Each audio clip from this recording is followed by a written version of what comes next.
मुल्क भर में आज से आइकॉनिक इवेंट वीक की होगी शुरुआत। आज़ादी के 75 साल और नेताजी सुभाष चंद्र बोस के यौम पैदाइश पर वजारत दाखिला की जानिब से 23 जनवरी तक होंगे मुतअद्दिद प्रोग्राम। पोर्ट ब्लेयर में मरकजी वजीर दाखिला अमित शाह की मौजूदगी में होगा इख्तिताम।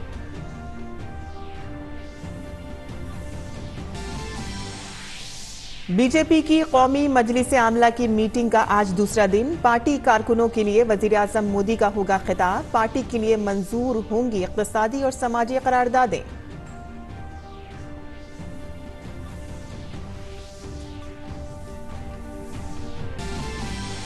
पुणे में इंफ्रास्ट्रक्चर वर्किंग ग्रुप की मीटिंग के दूसरे दिन आज होंगे 4 सेशन। भोपाल में थिंक 20 मीटिंग जारी। कल से तिरुवनंतपुरम में होगी हेल्थ वर्किंग ग्रुप की पहली मीटिंग।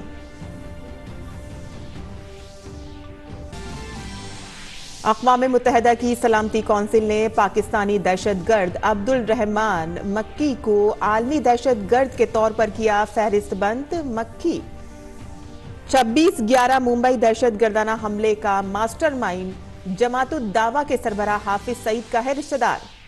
ऑस्ट्रेलियन ओपन में आज जोकोविच खेलेंगे पहले दौर का मैच। नडाल, मेदवेदेव और सिपास समेत मुतअद्दिद कद्दावर खिलाड़ियों ने बनाई अगले दौर में जगह।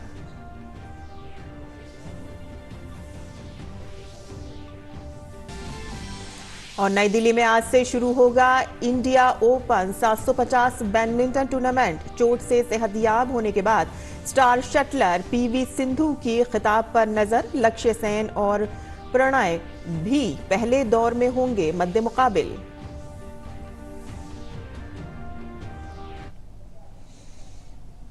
आदाब नाज़रीन, खबरनामे में आपका इस्तकबाल है। मैं हूं साइमा खान। अब खबरें तफसील से। मरकजी वजीर दाखिला अमित शाह की रहनुमाई में वजारत दाखिला आज से आइकॉनिक इवेंट वीक मना रही है। भारत की आज़ादी के 75 साल और नेताजी सुभाष चंद्र बोस का 126वां यौम पैदाइश मनाने के लिए आज़ादी के अमृत महोत्सव के तहत आइकॉनिक इवेंट वीक मनाया जा रहा है। वज़ीर आज़म नरेंद्र मोदी की क़यादत में आज़ादी का अमृत महोत्सव तरक्की पसंद भारत के 75 साल मुकम्मल होने और मुल्क की शानदार तारीख, सकाफत और कामयाबियों को याद करके फ़ख्र महसूस करने के लिए मनाया जा रहा है। इसका इख्तिताम 23 जनवरी को पोर्ट ब्लेयर में एक अजीमुल शान तकरीब के साथ होगा, जिसमें वज़ीर दाखिला अमित शाह बतौर मेहमान खुसूसी शिरकत करेंगे। वज़ीर आज़म नरेंद्र मोदी ने 75वें यौम आज़ादी के मौके पर अपनी तकरीर में तमाम हमवतनों से अपनी विरासत पर फ़ख्र करने की अपील की थी। भारत की एक भरपूर और शानदार तारीख है जो अपने हीरोज़ की बेमिसाल बहादुरी, कुर्बानी, तपस्या, जंग और फतेह की दास्तानों से भरी हुई है। मादर हिंद के ऐसे ही एक अजीम फर्जंद नेताजी सुभाष चंद्र बोस थे, जिनकी तहरीक आज़ादी में शिराकतदारी ने भारतीयों की नस्लों को मुतासर किया और हमवतनों में फ़ख्र का जज्बा पैदा किया। आइकॉनिक इवेंट वीक के दौरान मणिपुर, नागालैंड, गुजरात, उड़ीसा, मगरबी बंगाल और जज़ायर अंडमान निकोबार में नेताजी सुभाष चंद्र बोस की जिंदगी और जद्दोजहद आज़ादी में उनके ताउन से मुतालिक मकामात पर कई प्रोग्राम मुनाकिद किए जाएंगे। बीजेपी की कौमी एग्जीक्यूटिव की मीटिंग आज दूसरा दिन है। आज वज़ीर आज़म नरेंद्र मोदी मीटिंग से खिताब करेंगे, इसलिए सबकी नजरें वज़ीर आज़म के खिताब और पार्टी की सियासी करारदाद पर होंगी। मीटिंग का मरकज़ी तवज्जो वज़ीर आज़म नरेंद्र मोदी का अपनी पार्टी के कैडर से खिताब होगा। अपनी तकरीर के दौरान पीएम मोदी तंजीम को मजबूत बनाने के साथ साथ जमीनी सतह से जुड़े रहने के बारे में मशवरा दे सकते हैं। बीजेपी की कौमी एग्जीक्यूटिव की मीटिंग में पीएम मोदी, बीजेपी के कौमी सदर जेपी नड्डा, बीजेपी की हुक्मरान वाली रियासतों के वुज़राए आला, नायब वुज़राए आला और मरकजी वुज़रा समेत कुल 350 सीनियर बीजेपी लीडरान शामिल हो रहे हैं। महाराष्ट्र में शिवसेना पर कब्जे की लड़ाई जारी है। महाराष्ट्र के साबिक वजीर आला उद्धव ठाकरे और वजीर आला एकनाथ शिंदे के दरमियान शिवसेना पार्टी का इंतखाबी निशान तीर कमान और नाम के तनाज़े पर इलेक्शन कमीशन आज समाअत करेगा। शिंदे ग्रुप शिवसेना पर अपना दावा कर रहा है, तो वहीं उद्धव ठाकरे का कहना है कि उनकी ही पार्टी असली शिवसेना है। इससे कबल इसी मामले में 5 जनवरी को इंतखाबी कमीशन में समाअत हुई थी। काबिल जिक्र है कि शिवसेना के टूटने के बाद से वजीर आला एकनाथ शिंदे और उद्धव ठाकरे मुसलसल एक दूसरे की तनकीद करते रहे हैं। मरकजी वजीर सकाफत और उमूर खारजा की वजीर ममलिकत मीनाक्षी लेखी आज से सैन सिल्वाडोर के दौरे पर हैं। वो 17 से 19 जनवरी तक सैन सिल्वाडोर का दौरा करेंगी। इस दौरान वो एल सिल्वाडोर के सदर से मुलाकात भी करेंगी। साथ ही उमूर खारजा, सकाफत और खजाना के वुज़रा से मुलाकात करेंगी। मीनाक्षी लेखी 13 जनवरी से अपने 8 रोज़ा सरकारी दौरे पर हैं। उन्होंने 13 से 14 जनवरी रुक क्यूबा का दौरा किया था और इस दौरान उनकी मुलाकात नेशनल असेंबली के स्पीकर और उमूर खारजा और सकाफत के वुज़रा से हुई, जिसके बाद 15 जनवरी से वो ग्वाटेमाला के दौरे पर निकलीं, जहां उन्होंने ग्वाटेमाला के कारगुजार सदर से मुलाकात की थी और साथ ही उमूर खारजा, मईशत, अवामी सेहत, तवानाई और कान के वुज़रा से भी मुलाकात की। इस दौरान उन्होंने साइंस और टेक्नोलॉजी और सेहत और फार्मा, खवातीन को बाइख्तियार बनाने जैसे उमूर पर बातचीत की, जिसके बाद आज से वो एल सिल्वाडोर के दौरे पर हैं। लोकसभा के स्पीकर ओम बिरला इस वक्त कीनिया और तंजानिया के दौरे पर भारतीय पार्लिमानी वफ्द की क़यादत कर रहे हैं। इसी सिलसिले में उन्होंने कीनिया के नायब सदर रेगाथी गेजागोवा से मुलाकात की। इस मौके पर लोकसभा के स्पीकर ओम बिरला ने कहा कि भारत और कीनिया के दरमियान तारीखी तौर पर करीबी और दोस्ताना ताल्लुकात रहे हैं। दोनों ममालिक ने इस्तेमार के खिलाफ जंग लड़ी है। दहशतगर्दी के खिलाफ जंग में भारत और कीनिया का मुश्तरका नुक्ता नजर है। लोकसभा स्पीकर ने अमन और तरक्की के लिए दहशतगर्दी के खात्मे के लिए इज्तिमाई कोशिशों पर जोर दिया। अक़वाम मुत्तहिदा में भारत और कीनिया के ताउन का हवाला देते हुए उन्होंने आलमी फोरम पर दोनों ममालिक के दरमियान करीबी ताउन पर जोर दिया। अपने दौरे के पहले ही दिन लोकसभा के स्पीकर ओम बिरला ने कीनिया की कौमी असेंबली के स्पीकर मूसा मासीका वेतिंगोला से भी मुलाकात की। इत्तलात और नशरियात के वजीर ममलिकत डॉक्टर एल मुरुगन ने केरल के मशहूर सबरीमाला मंदिर का दौरा किया और चीफ पुजारी की मौजूदगी में तमाम रसूमात अदा की। सबरीमाला मंदिर भगवान अयप्पा के लिए वक्फ है और पूरी दुनिया में इसकी पहचान है।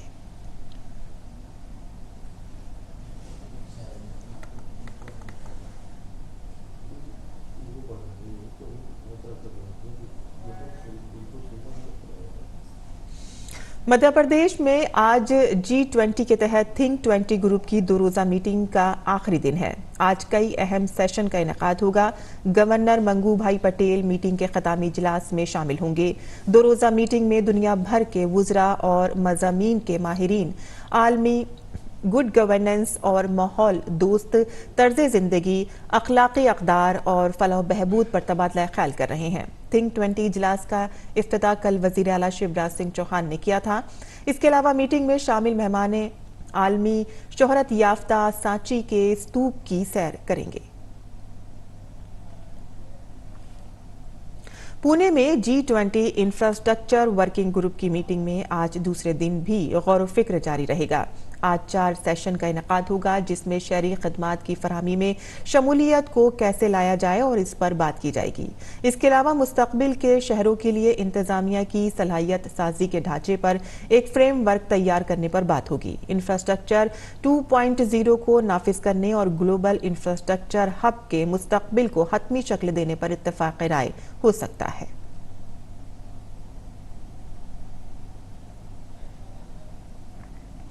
मीटिंग के बाद G20 मीटिंग में शामिल नुमाइंदों को पुणे की विरासत और सकाफत से रूबरू कराया जा रहा है। इन तमाम सकाफती प्रोग्रामों के जरिए महाराष्ट्र की सकाफती झलकियां देखने को भी मिल रही हैं। इसमें विश्व वंदना, मर्दानी खेल, वाद्या, मुरली, गोमंधल, लावनी, करपुली जैसे रिवायती रक्स शामिल हैं। फनकारों ने अजीम मराठा सल्तनत की मार्शल आर्ट का भी मुजाहिरा किया। G20 के खुसूसी प्रोग्राम थिंक 20 में मुल्क और बैरून मुल्क के मंदोबीन को भोपाल के Kushabhau Thackeray international convention centre में जिम्मेदार टूरिज्म मिशन के तहत मुनक़िद फ़नून और दस्तकारी की नुमाइश काफ़ी पसंद आ रही है। मुल्क और बैरून मुल्क से आए हुए मंदोबीन ने फ़न को सराहा। वहीं G20 इंफ्रास्ट्रक्चर ग्रुप की पहली मीटिंग का इनेकाद पुणे में किया गया। G20 इंफ्रास्ट्रक्चर ग्रुप की पहली मीटिंग का पुणे में इनेकाद हुआ। इस मौके पर बहुत छोटी और दरमियानी दर्जे की सनतों के वजीर नारायण राणे भी मौजूद थे। उन्होंने G20 के मंदूबीन का खैर मकदम किया और इजलास के पहले सेशन का आगाज किया। उन्होंने कहा कि वजीर आजम नरेंद्र मोदी की क़यादत में हुकूमत भारत को दुनिया की सबसे बड़ी मईशत बनाने की कोशिश कर रही है। इस तनाजुर में पुणे में मुनक़िद होने वाली ये कॉन्फ्रेंस मुल्क की तरक्की के लिहाज से काफ़ी अहम है। हमारा मानना है कि सहयोग और ज्ञान सभी को सार्वजनिक हित से संबंधित उपलब्धियां प्राप्त करने में आने वाली बाधाओं को दूर करने में सहायता करेगी। यह विचार अवसंरचना विकास के साथ उपयुक्त रूप से जुड़ा हुआ है, क्योंकि यह कई सकारात्मक बाह्यताओं के साथ दीर्घकालिक टिकाऊ आर्थिक विकास के लिए एक मजबूत उत्तेजक है। मरकजी वजीर नारायण राणे ने कहा कि कौंसिल इस बारे में रहनुमाई करेगी कि शहरों को किस तरह होना चाहिए और इसके लिए मरकजी हुकूमत और रियासती हुकूमतों की तरफ से फंड फराहम किया जाएगा। मुल्क की तरक्की के लिए इक्तिसादी हालत बेहतर होनी चाहिए। G20 कॉन्फ्रेंस में इस पर भी बात की जाएगी। इससे मुल्क के हर शहरी को फायदा होगा। आशा है कि इस अध्यक्षता में हम पिछले अध्यक्षता द्वारा पहले किए गए कार्यों को आगे बढ़ाने और सार्थक रूप से निर्माण करने में सक्षम होगी। विशेष रूप से वर्तमान में जैसे शहरीकरण 21वीं सदी के सबसे प्रमुख रुझानों में से एक के रूप में उभरा है। वहीं भोपाल के Kushabhau Thackeray international convention centre में G20 के तसव्वुराती प्रोग्राम का आगाज हुआ, जिसमें कई ममालिक के नुमाइंदों ने शिरकत की। वजीर आला शिवराज सिंह चौहान ने कहा है कि अच्छे मुस्तकबिल के लिए माहौलियाती तहफ़्फ़ुज़ ज़रूरी है। इसी वजह से वजीर आज़म नरेंद्र मोदी ने G20 में एक कुर्रे अर्ज़, एक कुंबा और एक मुस्तकबिल को गौर व फिक्र का मौजू बनाया है। फितरत के साथ तरक्की हमारा मंत्र होना चाहिए। फ्यूचर अगर धरती का भी ठीक रहना है तो पर्यावरण जरूरी है और पर्यावरण के लिए पेड़ जरूरी है। आज सब पेड़ लगाने यहाँ पधारे। ये ग्लोबल गार्डन बन गया, नाउ ग्लोबल गार्डन। मैं आपको धन्यवाद देता हूँ और ये पहल पर्यावरण को धरती पर बचाएगी। वजीर आला ने प्रोग्राम में मौजूद मेहमानों का मध्य प्रदेश के लोगों की जानिब से खैर मकदम करते हुए उन पर जोर दिया कि वो सांची बौद्ध स्तूप, भीम बैठका की कदीम तरीन रॉक पेंटिंग्स और भोपाल के कबायली म्यूजियम को देखने जरूर जाएं। प्रोग्राम में गैर मुल्की मंदूबीन के अलावा नीति आयोग के अफसरान ने भी शिरकत की। इसमें माहौलियात, स्वच्छ भारत अभियान और शमूलियत पर मबनी तरक्की जैसे मौज़ूआत ज़ेर बहस रहे। पुणे से श्यामा और मेघना के साथ भोपाल से अजीत द्विवेदी की रिपोर्ट, DD न्यूज़ उर्दू खबरें। महंगाई के महाज पर एक और राहत मिली है। थोक महंगाई 22 माह की कम तरीन सतह पर आ गई है। थोक कीमतों पर मबनी इफराती ज़र दिसंबर 2022 में कम होकर 4.95% पर आ गया है। होलसेल प्राइस इंडेक्स पर मबनी इफराती ज़र नवंबर 2022 में 5.85% और दिसंबर 2021 में 14.27% था। दिसंबर 2022 में इफराती ज़र की शरह में कमी की गई जो वजूहात हैं, वो कमी बुनियादी तौर पर ग़िज़ाई अशिया, मादनी तेल, खाम तेल और कुदरती गैस की कीमतों में थी। इसके अलावा टेक्सटाइल, केमिकल और केमिकल मसनूआत की कीमतों में कमी ने भी किरदार अदा किया है। ये मुसलसल तीसरा महीना है कि जब महंगाई में कमी आई है। अप्रैल ता दिसंबर 2022 में एशिया, खदमात समेत भारत की मजमूई बरामदात में पिछले साल की इसी मुद्दत के मुकाबले में 16.11% की मुस्बत नमू का तखमीना लगाया गया है। इस अरसे के दौरान मुल्क की कुल बरामदात का तखमीना 5 खरब 68 करोड़ 97 लाख अमेरिकी डॉलर है, जो गुज़िश्ता साल की इसी मुद्दत के दौरान 4 खरब 89 करोड़ 69 लाख अमेरिकी डॉलर था। तिजारत और सनत की वजारत ने इतला दी है कि आलमी सुस्त रवि के दरमियान भारत की घरेलू मांग मुस्तहकम है और अप्रैल से दिसंबर 2022 में कुल दरामदात में पिछले साल की इसी मुद्दत के मुकाबले में 25.55% इजाफे का तखमीना लगाया गया है। कबायली अक्सरियती तबक्काती जिला कोरबा में मरकजी हुकूमत का मिनरल ट्रस्ट फंड आज गांव के किसानों के लिए एक नेमत साबित हो रहा है।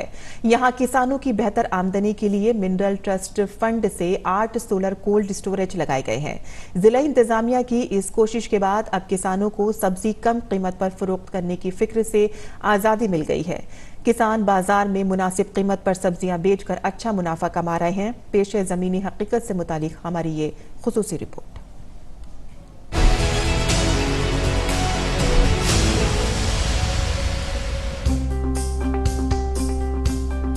छत्तीसगढ़ के तबक्काती जिला कोरबा में कोयले की कानों से मुतासरा किसानों की मदद करने और उनकी आमदनी बढ़ाने के लिए मरकजी हुकूमत का डिस्ट्रिक्ट मादनियाती ट्रस्ट एक नेमत साबित हो रहा है। कोयले की कानों से मुतासिर किसानों के साथ साथ सब्जियों के काश्तकारों को भी इसका बराह रास्त फायदा मिल रहा है। जिला इंतजामिया की मदद से जिले के 8 मुख्तलिफ ग्राम पंचायतों में शमसी तवानाई से चलने वाले कोल्ड स्टोरेज बनाए गए हैं। बारी स्कीम के तहत जिले में बड़े पैमाने पर सब्जियों की काश्त की जाती है। इससे कबल काश्तकार सब्जियां खराब होने के खौफ से कम कीमत पर फरोख्त करने पर मजबूर होते थे, लेकिन अब जिले में 8 मकामात पर शमसी तवानाई से चलने वाले कोल्ड स्टोरेज की तनसीब के बाद किसानों की ये परेशानी खत्म होने के साथ ही वो अच्छा मुनाफा कमा रहे हैं। बहुत बड़े पैमाने पे ग्रामीण क्षेत्र में सब्जी भाजी की खेती होती है, लेकिन उनका स्केल छोटा होता है और इसमें छोटे छोटे जो हमारे महिला समूह हैं, किसान है, वो लोग जुड़े रहते हैं। उनको क्या होता है कि पेरिसेबल गुड्स है, तुरंत खराब होने वाला आइटम है, तो बाजार तक ले जाने के लिए अच्छा माल का समय पर सही दाम मिले, इसके लिए उनको दिक्कत होती है। तो इसके लिए डीएमएफ से पूरे ज़िले में 8 कोल्ड स्टोरेज दिए गए हैं और इन कोल्ड स्टोरेज में जो किसान हैं, हमारे सब्जी उत्पादक हैं, वो अपना सब्जी अपने उत्पादक को समय से वहाँ रखते हैं और जब मार्केट में उनको सही प्राइस मिलता है उसको कर पाते हैं। इससे ये हुआ है कि इनकी जो बार्गेनिंग पावर है मार्केट में वो बढ़ी है। इनको इनके प्रोड्यूस का इनके उपज का सही दाम मिल रहा है। जिला हेडक्वार्टर से 40 किलोमीटर दूर पौड़ी ब्लॉक के बनाचल गांव के कपूर भारा पंचायत में जब किसानों ने इस स्कीम की हकीकत जानना चाही तो किसानों के चेहरे खुशी से खिल उठे। गांव की खवातीन के ग्रुप के अरकान के मुताबिक पहले खेतों से सब्जियां उठाने के बाद उन्हें 2 दिन में सब्जियां बेचने पर मजबूर किया जाता था। अब बड़ा मसला खत्म होने के बाद वो हर मौसम में सब्जियां बेचकर ज्यादा मुनाफा कमा रही हैं। उन्हें मार्केट में अच्छी कीमत भी मिलती है। लोग खेती बाड़ी का काम करते हैं, तो पहले हम लोग जैसे बाड़ी लगाते थे तो उसमें जो भी सब्जियां होता था उसको 2 दिन के अंदर हमें बेचना पड़ता था, तो ऐसे में हमारा नुकसान होता था। अब क्या है, कोल्ड स्टोरेज लग गया है तो इससे हम सब्जी को सुरक्षित रख सकते हैं। पहले तो 2 दिन में ही बेचना पड़ता था, तो क्या है कि हमें कम दाम में भी बेचना पड़ जाता था, ख़राब न हो कह करके। और अब क्या है, ये हो गया है तो हम लोग उससे ताज़ा रख सकते हैं। पहली क्या है, तुरंत तोड़े और तुरंत बाजार लेकर जो भी भाव रहे वही भाव में बेच कर आ जाते हैं। अब है कोल्ड स्टोर बन गए है, तो अब जैसे बाजार में कम भाव रहते तो हम यहाँ ला के सामान रख देते हैं, तो फिर भाव बढ़ते तो हम फिर लेकर फिर बेच देते हैं। गौरतलब है कि तबक्काती जिला कोरबा के सैकड़ों किसानों को शमसी तवानाई से चलने वाले कोल्ड स्टोरेज का बराह रास्त फायदा मिल रहा है और उनकी आमदनी में भी इजाफा हो रहा है। मरकजी हुकूमत के डिस्ट्रिक्ट मादनियाती ट्रस्ट फंड से गाँव में लगाए गए ये कोल्ड स्टोरेज इन किसानों के लिए बेहद फायदेमंद साबित हो रहे हैं, जो सब्जियों की काश्त के साथ साथ जंगलात की पैदावार जमा करने वाले किसानों के लिए भी किसी नेमत से कम नहीं है। कोरबा से विजय कुमार की रिपोर्ट, उर्दू खबरें।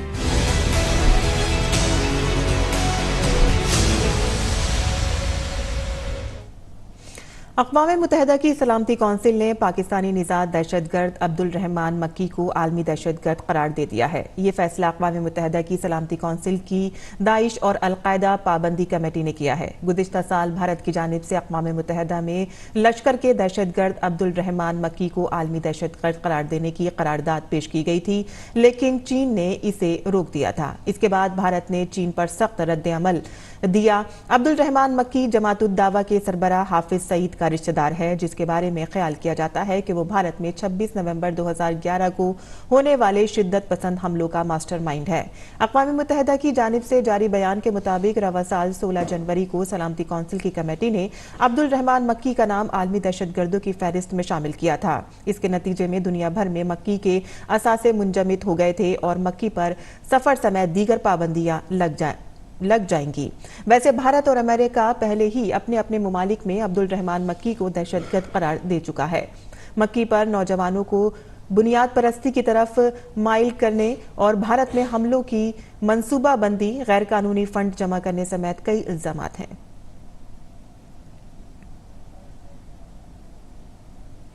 अमेरिका के कैलिफोर्निया के गैशन में अंधाधुंध गोलीबारी का वाकया सामने आया है। एक घर पर हुई गोलीबारी में एक बच्चा समेत 6 अफराद की मौत हो गई है।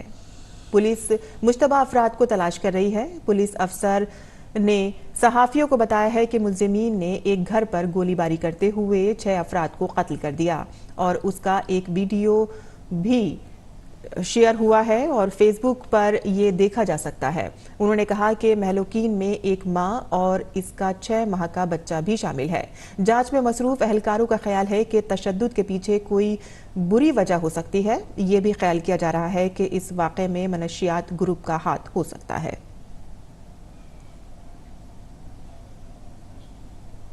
और नाज़रीन, अब एक नजर डाल लेते हैं दिल्ली से शाया होने वाले उर्दू अखबारात पर।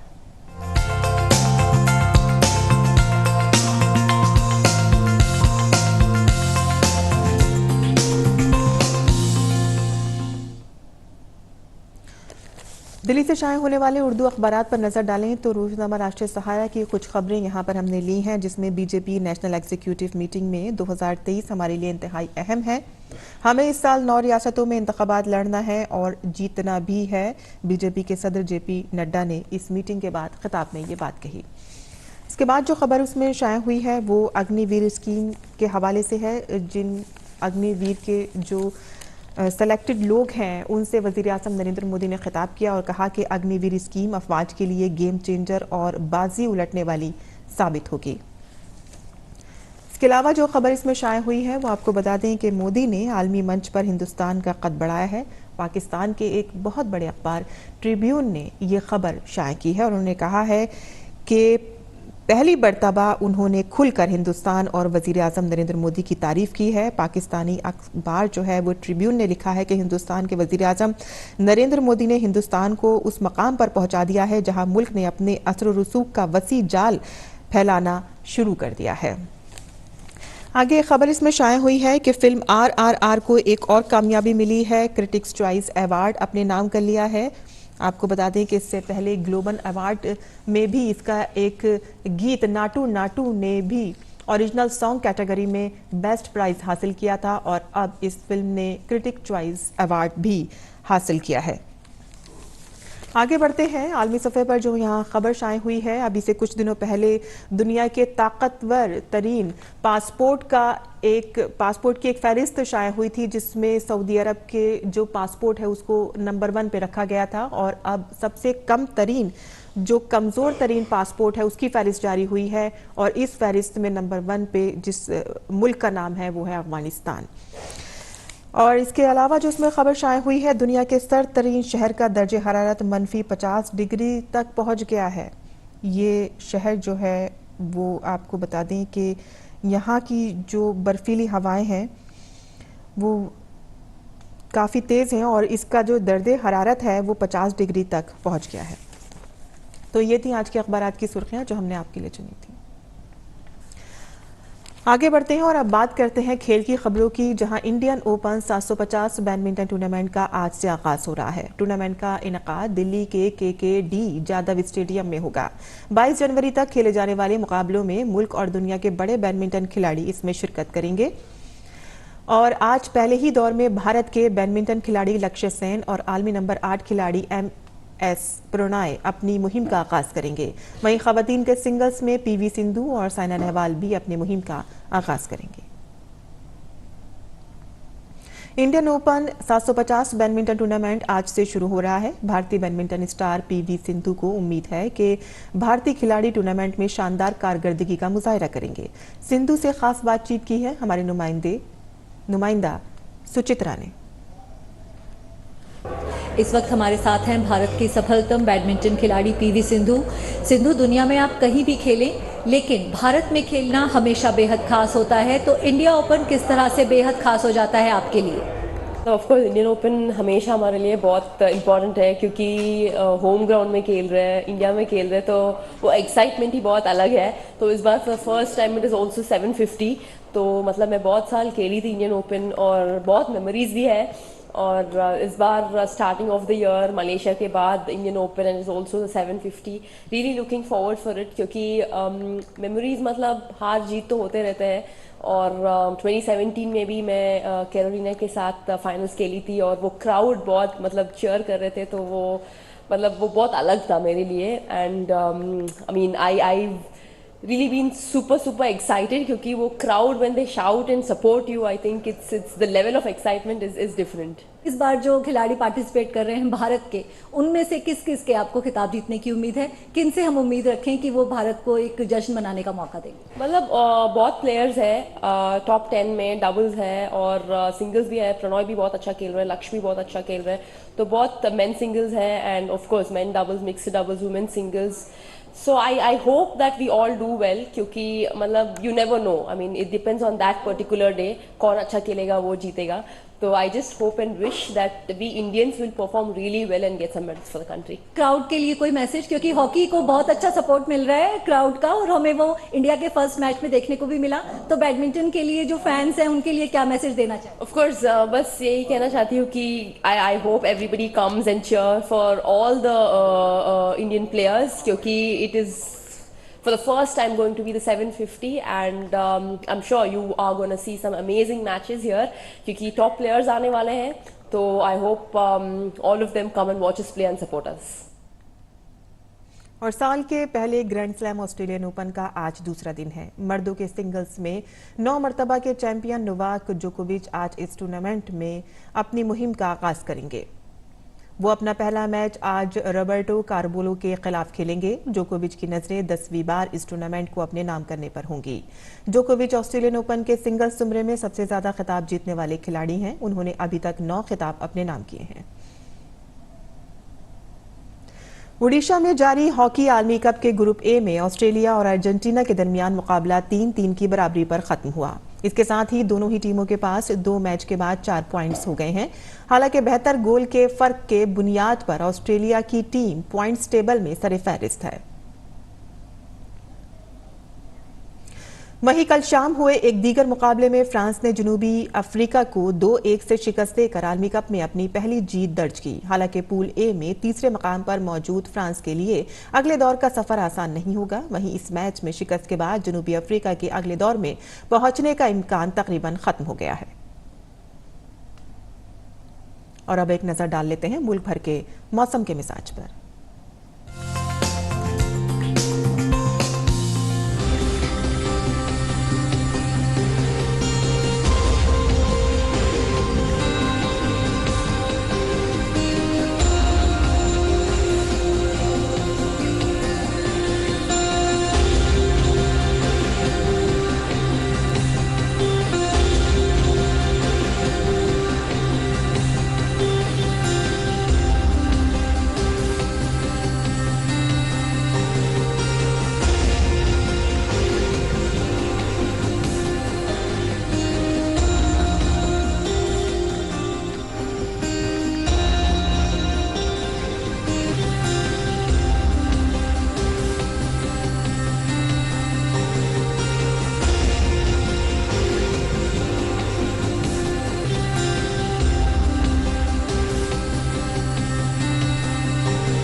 और अब वक्त हो चुका है आपसे रुखसत होने का, लेकिन इससे कबल आपको लिए चलते हैं वियतनाम के साइमोन विलेज। यहाँ टेट फेस्टिवल मनाया जा रहा है, जिसमें रंग बिरंगे फूलों की खूबसूरती देखने लायक है। आप इनसे महसूस हों और हमें दें इजाजत। आदाब।